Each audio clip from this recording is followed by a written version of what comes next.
ايه بقى؟ مش الحمام وصلحته؟ ايه بقى تاني عندكم؟ اطمن، الحمام سليم ما فيهوش اي حاجه. امال ايه اللي عندكم بيخور؟ ما فيش حد مننا بيخور. وبعدين استنى هنا هندلك ست فرامينا وتقفل حالا. ما بتبتدي تقفل كده ليه؟ صباح الفل يا بهوات. خدام كده.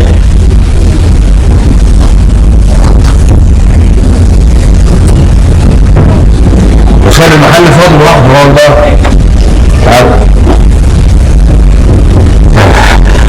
معاك بيت لو سمحت حضرتك. افندم كبير لو سمحت. مفيش احسن برضه مفيش داعي عندك. وحضرتك بقى راجل قلب. حضرتك بقى كل يابا ولا يا خفيف؟ مش فاهم قصدك ايه؟ قصدي ان انا مش فاهم. ابعد عني بقى عشان مش فاهم بجد. بس بالراحه. مالك بتزق في الكلام كده ليه؟ ما تتكلم زي ما الناس بتتكلم.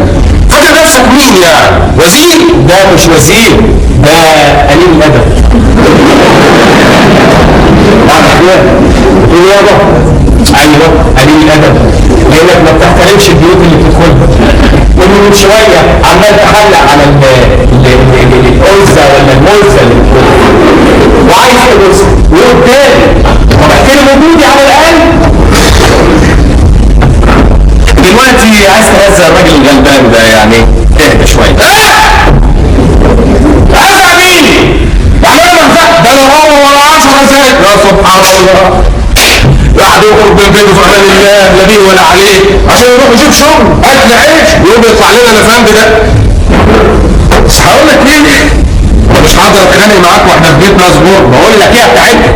انت من ساعه ما جيت وانت قرفت ولو ما سكتش هتعجل انا مش ناقصين قرف بقى.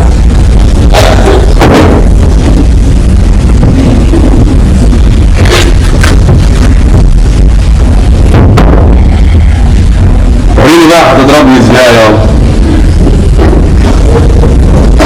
فاكرني هخاف منك ولا ايه؟ انا النعمه انت رياض وانت هتضار.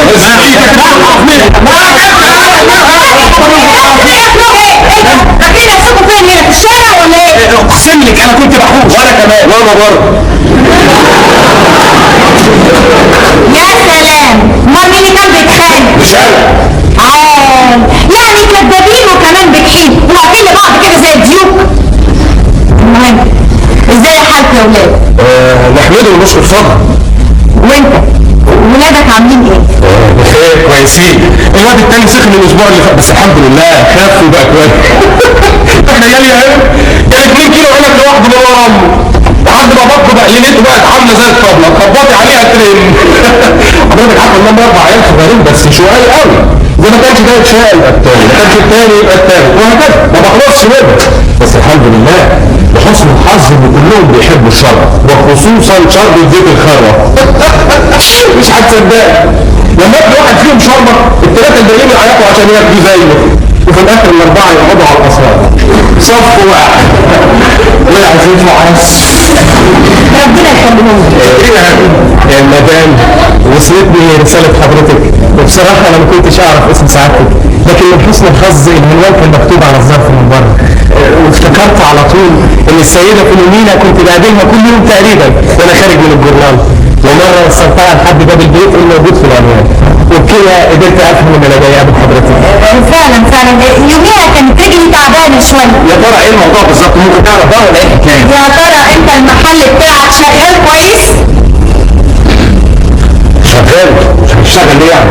بس لعلم حضرتك بقى انا ممكن افلس في شهر من كل زباين زي حضرتك كده. لان حضرتك لما بتيجي عندي المحل مش عارف ليه بتحب تقلبي لي الدنيا كلها فوق بعضها وبعدين تفضلي تتفرجي على جميع انواع القماش وده حلو وده وحش وده مش بطال وده مش عارف ايه وفي الاخر تقولي لي سلام وافضل انا بقى متدهور في ترتيب المحل من اول وجديد. خلاص مش هاجي تاني ولا ايه؟ لا عليا انا حضرتك يعني تيجي في اي وقت المحل بتاعك. على كل حال انا بعتلكوا دلوقتي عشان امر مهم جدا تبقوا عشان ناخد راحتنا اكتر. مفيش داعي يا هاني احنا مش هنعرف الامور اكتر من كده. رغم ان انا مش محامي بس قلت نفس الكلام لان القضيه واضحه جدا قبل ما تتشرح وتفهمك على كل حاجه. معلش يا شباب ان انا مخانها التوفيق وعطلتكم على الفاضي. على كل حال احنا متاسفين جدا لو عايزين تمشوا مفيش مشكله. ثانيه واحده توفيق وبتاع ايه؟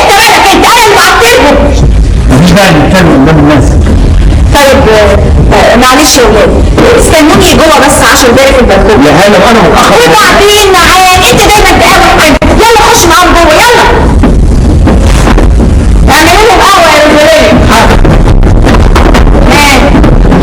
في ايه بقى؟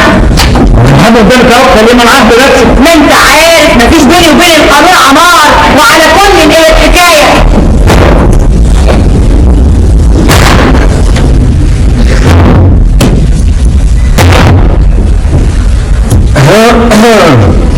احب اوضح لسيادتك ان ماليش اي علاقه بالموضوع ده نهائيا.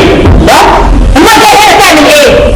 انا اقصد ان سعاده الباشا ما وكلنيش رسمي في القضيه. طب ليه؟ علشان يمكن حد تاني هو اللي بعتك؟ يعني ايه هم حد تاني بعتني؟ وانا طرطور اي حد يقول له اروح انا كده. يا ست ارجوك سيب الراجل يكمل كلامه. حاضر اتفضل. شكرا. بصراحة يا مدام اللي كلفني بالموضوع ده الأنسة. راح قريب الأنسة. مالك انت مال الأنسة دلوقتي؟ خلينا في الموضوع.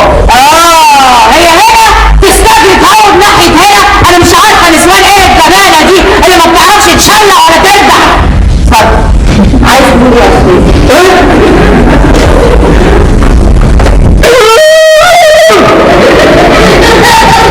يا بصراحة يا هاني بالنسبة للموضوع اللي كلمتني فيه الأنسة أو كلمني فيه سعادة الباشا مش مهم، لكن العملة اللي حصلت يا هانم، العملة اللي حصلت دي فيها نص صريح وهو نص المادة 101. أهو مادة 101 الزواج في حالة الإشراف على الموت أو الإشراف على مواجهة خطر الموت إلخ. المادة دي هانم بتبين الشروط اللازمة، لكن في حالتنا دي شرط الإشراف على خطر الموت لما تحقق تبقى إشراف حضرتك على الموت كان مجرد خدع. وعندي شروط نعم من زمان الفريد والبواطن والشيخ والممرضة دي كانت دي شغلانة كلهم شاهدين عليكي. من مجرد الأسيس مخرج لها تنطر مع السنين زي العفريت. أنا خلاص أنا بقيت مراتك وأنت جوزي. مراتك وأنت جوزي.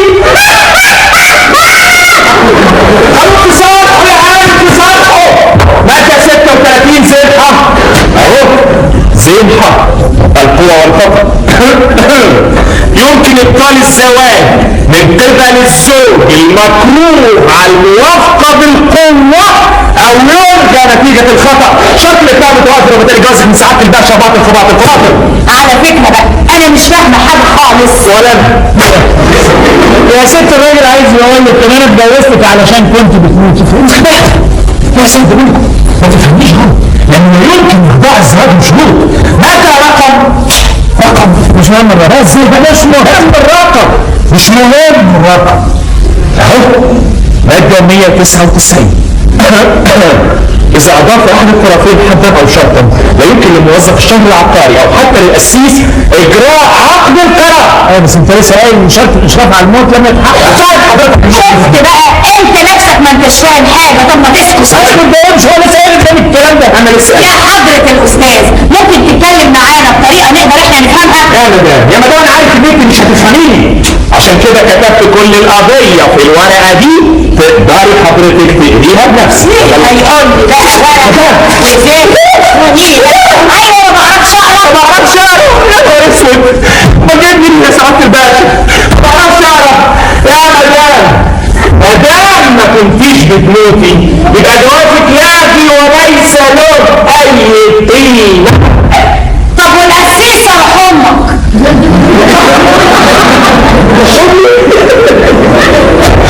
الله يرحمك يا القسيس يا مدام هيقول لك نفس الكلام. جوازك لاغي وليس له اي قيمه. مش ممكن. وهيقول لك كمان انك اتعديتي على حرمه الزواج. كمان امال انت فاهمه ايه؟ ده قانون يا اما قانون. يعني ايه بقى؟ يعني الجوازه اللي حصل دي ملهاش اي قيمه؟ يعني خلاك يبقى موت؟ بالظبط. طب ولو موت؟ ساعتها يا مدام جوازك كان هيبقى له قيمه كبيره جدا. وساعتها بقى من حقه يروح يتجوز واحده تانيه ويخلف عيال مش كده؟ تماما. لكن خدي بالك معايا هيتجوز المره دي بصفته ارمل، لان الست اللي هتقترب بسعاده الباشا هتتزوج من ارمل السيده حرم دومينيكو سوريانو. شفت؟ ما كنت هتشيل اسمي لو كنت مت. يا فرحتي، ادفع حياتي كلها عشان خاطر اشتري عيله، ويجي في الاخر القانون بتاعكم ده ما يسمحليش بكده. بالظلمه دي عداله؟ يا مدام مش معقول القانون ده يتلوي عشان يبقى في صالح حضرتك، حتى لو كان طرفك انساني، لانه في الحالات دي لا يسمح بخدعه تضر بطرف ثالث. يا سلام. مع الاسف مع الاسف السيد دومينيكو سوريانو رافض يقترب بيك رسميا. للدرجه دي؟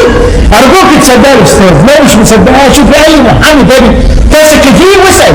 لا ولا ايه، انا مصدقاه مش عشان كلامك ولا كلامه، لا عشان شايفه ده في وشك انت. انا عارفاك وفاهماك كويس قوي. ثقتك الزياده عن اللزوم والطوق اعصابك لازم يخلوني اصدقه. خلاص يا استاذ تحزق يا اسف يا سعاده الباشا، لازم حضرتك يا باشا توكلني رسمي في القضيه. هوكلك يا شغلانه. وانا كمان هوكلك. ايوه انا مش عايزه اتجوزك، حقيقي انا غشيتك، بس لما عملت كده كنت بحاول اسرق اسم لعيلتي، ولما عملت كده ما كنتش اعرف غير قانوني انا مش قانونكم انتم. تعالوا يا ولاد. انت كمان انا مش فاهم اللي حصل. انت تسكت خالص، اسكت خالص. تعالوا يا ولاد، اسمعوني وافهموني كويس قوي. انتوا كبرتوا دلوقتي وبقيتوا رجاله. هم دول الناس اللي بيقدروا يحموا نفسهم بالقانون وبالورقه والقلم. السيد دومينيكو سوريانو والسيد المحامي. اما انا الامومه محترمه، الست اللي لا حول لها ولا قوه، الست اللي ما بتعرفش تعيط زي ما كل الناس بتقول، وزي ما السيد دومينيكو بيقول عمري ما شفت ده مع واحده وحبها.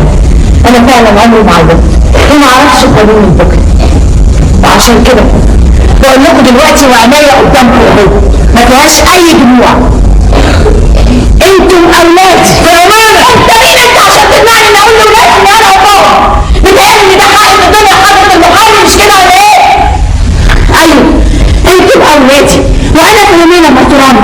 مفيش داعي اتكلم عن نفسي، انا مش هتكلم عن نفسي دلوقتي، لكن لازم اتكلم عن نفسي زمان لما كان عمري 17 سنة.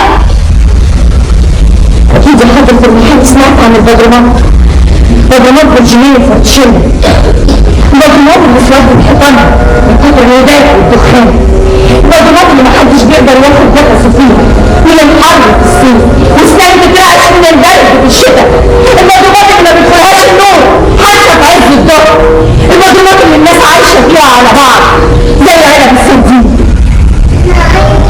في الحارة عندنا حارة سندبية كنت عايشة مع عيلتي وأهلي. قولوا كان ما تعدوش، قولوا جيش، ومعرفش العيلة دي دلوقتي راحت فين ولا عايزة أعرف. كنا دايما بنشتم بعض، كنا دايما بنتخانق مع بعض، كنا بنيجي الليل ما بنقولش لبعض تصبحوا على خير.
شافتني وانا بسلم عليه.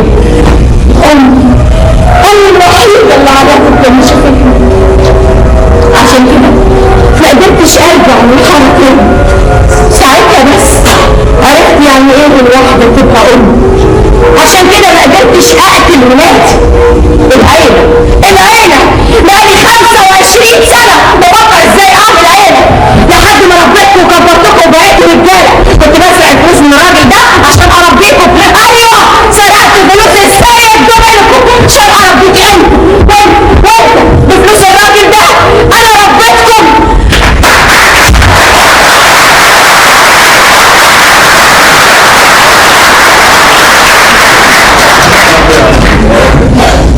خلاص بقى كفايه كده، حرام عليك بنفسك.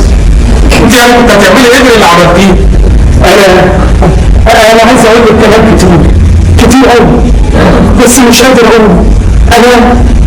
انا هكتبهولك في جواب. ما بعرفش اقرا. مش مهم، انا هقراهولك بنفسي. ماشي. هو طبعه حاجه كده اكيد ما فهمش. انا بكره هروح المحل وافهمه على كل حاجه من هنا ورايح. انا مش هسيبك هنا تاني، انت هتيجي معايا. صحيح انا بيت صغير بس هيساعدك كلنا. يبقى انا عندي بلكونه هواء يرد الروح. السلام. العيال كانوا دايما بيسالوني يقولوا لي بابا هو احنا مالناش تيتا؟ فين تيتا؟ وانا دايما كنت الف لهم اي كلام. لكن شوفي بقى لما اخش عليهم وانت معايا اقول لهم تيتا ايه يا ولاد؟ شوفوا الولاد هيعملوا ايه علشانك. يلا بينا يلا بينا. حاضر انا جاي معاك. طب يلا استنوني بس دقيقه واحده، في كلام مهم لازم اقوله للسيد دومينيكو. ماشي ماشي، استناني معاك بس ما تتأخريش. يلا بينا. يلا مش جاي معايا؟ يلا بينا يلا. يا ده كان قلبي حاسس ان حاجه معاكم سعيد. لو سمحت يا حضرة المحامي تسيبنا دقيقتين لوحدنا. اسف انا كده ماشي. لا هما دقيقتين بس من فضلك، يهمني وجودك بعد الكلام اللي هقوله للسيد دومينيكو.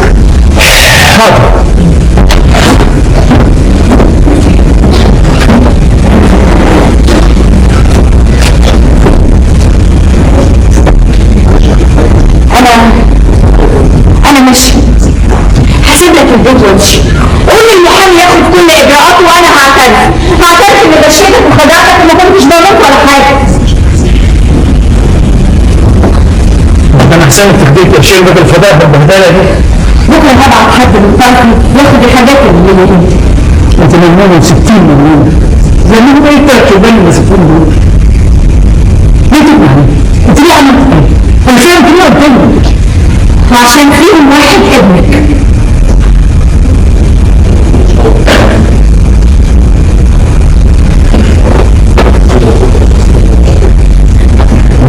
ولا ما ممكن اصدقك. واحد من الثلاثه دول طبعا اقول لك ان انت اقول لك قبل كده عشان كنت هتكره الاثنين التانيين، وانا عايزه الثلاثه يبقوا زي بعض. دي مش حقيقه. لا هي دي حقيقه يا سيد دومينيكو. ما انت طول عمرك مش دريان بحاجه، طول عمرك بتسافر. هي دي حقيقه. ولو ما كنتش فاكر افكرك في ليله الليالي اللي ما بتعديش. وقبل ما تسافر في الليله دي قلت لي تعالي نحب بعض بجد دلوقتي. ورحت طافي النور. في الليله دي انا حبيتك قوي، حبيتك بجد، حبيتك بكل قلبي. لكن انت لا. عارف ليه؟ عشان لما ولعت النور دفعت لك وانا كتبت عليه التاريخ. وانت عارف اني بعرف اكتب ارقام. بعدين انت سافرت وانا من ساعتها قعدت استنيتك زي الرهبه بالظبط. طبعا انت مش فاكر الكلام ده ولا انت حصل، وانا كمان ما قلتلكش، ضحكت عليك وقلت لك اني انا زي ما انا. عارف ليه؟ عشان عمرك ما كنت هتفهمني ولا تصدقني.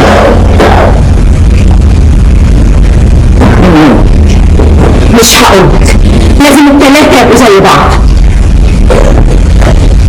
مش الحقيقه، وكانت دي الحقيقه كنت جاي من زمان عن تربطيني بيك. ولكن السلاح الوحيد اللي ممكن يربطنا ببعض. لا كنت هتخليني اقتله. خفت اقول لك ان ليا ابن منك. تخيل الخوف هو اللي خلى ابني يعيش. طب مين هو؟ لازم الثلاثه يبقوا واحد.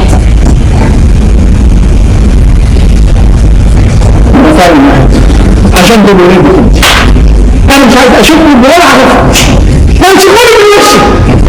فاكر امبارح لما قلت لك اوعى تحلف عشان اخرتك هتكون جهنم وهيجي يوم من الايام تطلب مني اسامحك؟ اظن دلوقتي عرفت السبب. سلام يا جميلكم. لكن بقول لك ايه؟ انا بقول لك وبحذرك اوعى تقول لاي حد الكلام اللي انت سمعته عن ولادي. هقتلك يا جميلكم. انا ما بقولش اي كلام. انت بقالك 25 سنه بتتكلم، لكن اللي بتتكلم دلوقتي زي يومين على القران. هقتلك يا جميلكم.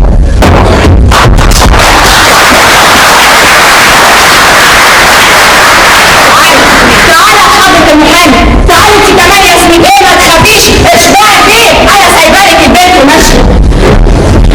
انا ماشيه وزمان وبكره هبعت حد بتاعي ياخد الحاجات اللي ليا مني. تحياتي ليكم كلكم. تحياتي حضرة المحامي. انا بقول لك وبحذرك للمره الثانيه قصاد كل الناس، اوعى تجيب سيره الكلام اللي قلته لك. تحياتي ليكم كلكم.